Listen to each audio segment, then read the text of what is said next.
हाँ जी नमस्कार। हाँ जी बापू હું વડોદરાથી બોલું છું। बोलो ने। અપોલો ટાયર કંપનીમાંથી હું વર્કર છું। जी। Apollo Tyre Limited Waghodia company છે। हाँ जी। ત્યાં પીએફ નથી આપતા, બોનસ નથી આપતા, નહીં સેલરી સ્લીપ આપતા।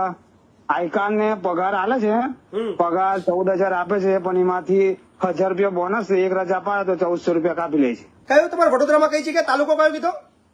વાઘોડિયા વાઘોડિયા। તમારા ધારાસભ્ય કોણ લાગે છે? મેં તો બીજા ગામનો છું, પણ અહીં રહું છું અહીંયા બરોડામાં। હું ભાડે રહું છું અહીંયા। બરાબર। 3 વર્ષનો કોન્ટ્રાક્ટ કંપની જે છે। બરાબર। એમએલએ નું નામ છોડો છોડો છોડો, વાંધો નહીં, બહુ અઘરું પડશે। અમે છોકરાઓ જોડે તમારા કંપનીમાં કેટલા લોકો નોકરી કરે છે? કેટલા લોકો નોકરી કરે છે? 500-600 રૂપિયા, 500-600 છોકરા હશે। 500 લોકો નોકરી કરે છે, કોઈના બી આઈ કાર્ડ નહીં? આઈ કાર્ડ છે, પણ સેલરી સ્લીપ નથી હાલતા, નથી પગાર આપણને કપાઈ ગયા હતા, હું જવાબ નહીં હાલતા। કેટલો પગાર આપે છે? પગાર કેટલો આપે છે? તમે સરકારીમાં કર્મચારીમાં કામ કરો છો એટલે તમને આ વસ્તુ ના મળે એવું કે છે લોકો। પગાર કેટલો આપે છે? 12 પેલા 10-11-12 હતો, અને હવે જે સરકારનો રેટ વધ્યો ને એટલે 12-13-14 કર્યો છે હમણાં। એમાંથી પૈસા કાપી લે છે, જે આપણે એક રજા પાડીએ તો કાપી લે છે પૈસા। બોનસ આપે છે? બોનસ બોનસ કઈ જ નહીં હાલતું, બોનસ કશું જ નહીં, કશું જ નહીં।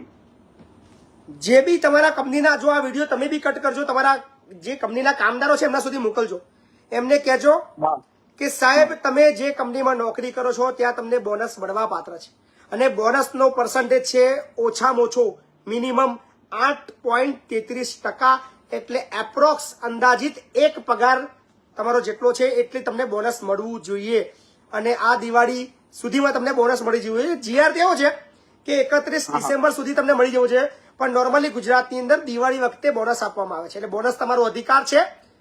બધા જ લોકો ભેગા થાવ, એકત્રિત થાવ અને તમારો હક માંગો।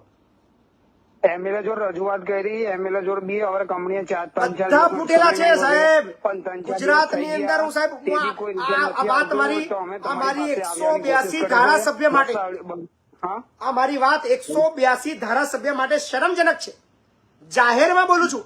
26 સાંસદો માટે શરમજનક છે, 182 ધારાસભ્ય માટે શરમજનક છે। તમે જે વિસ્તારના ધારાસભ્ય છો, તમે જે વિસ્તારના સાંસદ છો, અને તમારા વિસ્તારની અંદર એક પણ કંપની જો મિનિમમ વેતન આપતી ના હોય, છાતી ઠોકીને કહું છું સાહેબ, જેટલા બી 182 ધારાસભ્ય છે એના વિસ્તારની અંદર 90% કંપનીઓ એવી છે જે મજૂરોનું શોષણ કરી રહી છે, અને મજૂરને ખબર છે, એ અભણ મજૂરને ખબર છે, પણ એ સ્થાનિક ધારાસભ્યને ખબર નથી, એ સાંસદને ખબર નથી।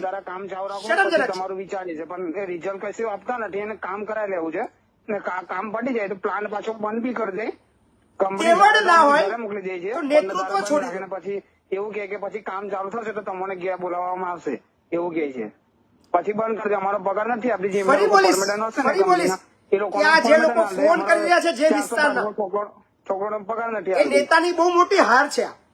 જે વિસ્તારના લોકો મને અહીંયા ફોન કરી રહ્યા છે ત્યાંના નેતૃત્વ પર ધિક્કાર જેવું છે આ, કારણ કે ત્યાંના સ્થાનિક નેતાઓ નથી કરી શકતા એટલે મહિપતસિંહને ફોન કરવા પડે છે। ધમકાવો છો પછી કે ક્યાં મહિપતસિંહને ફોન કર્યો? તમારામાં તેવડ નથી એટલે મહિપતસિંહને ફોન કરે છે, તમે કરો ને, કામ કરો ને। અમે બધા તમારા જોડે આવા તૈયાર છે, હવે આમનાથી નહીં થાય તો અમારે તમારે ત્યાં જવું પડશે। શરમજનક છે નેતાઓ, 182 ધારાસભ્યો, તમામને સવાલ પૂછું છું કે તમારા વિસ્તારની અંદર મજૂરોનું શોષણ થઈ રહ્યું હોય, તમે ચૂપચાપ હો। આનાથી ગંદી રાજનીતિ આ દેશની અંદર બીજી નથી, ભગવાન પણ માફ નહીં કરે, યાદ રાખજો। તાકાત લાવો।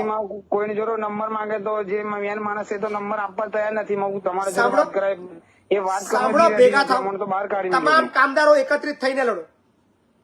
31 છે, 200-250 છોકરા એક સાથે છે તો બી એટલી ધમકી આલે છે, ફૂલ ધમકી। છોડો, આવી જાઓ, મારી જોડે આવી જાઓ, આવી જાઓ બધા। મેં કાલે બધાને મીટિંગમાં બોલાવીએ ને, પછી એવું હોય તો બધા છોકરાને લઈને આવીએ, બરાબર? લડવા મહિપતસિંહ બેઠા છે, તમારા વિસ્તારના નેતાઓ લડે ના લડે, મહિપતસિંહ તમારા માટે લડવા તૈયાર છે। ફરી વાર બોલું છું, જાહેરમાં બોલું છું, આ 2 ખભા મારા છે, બંદૂક મૂકો ને ફોડો, બરાબર? હા સર। નેતૃત્વ ઉપર સવાલ થઈ રહ્યા છે અને જે વિસ્તારમાંથી મને ફોન આવે છે ત્યાંના નેતા પર મને તરસ આવે છે કે તમારા ત્યાં તમે ધારાસભ્ય છો, તમે સાંસદ છો, તમારી પ્રજા છે એ અહીંયા મને ફોન કરે છે એ તમારી હાર દર્શાવે છે. હાજી, નેતૃત્વ ઉપર સવાલ થઈ રહ્યા છે.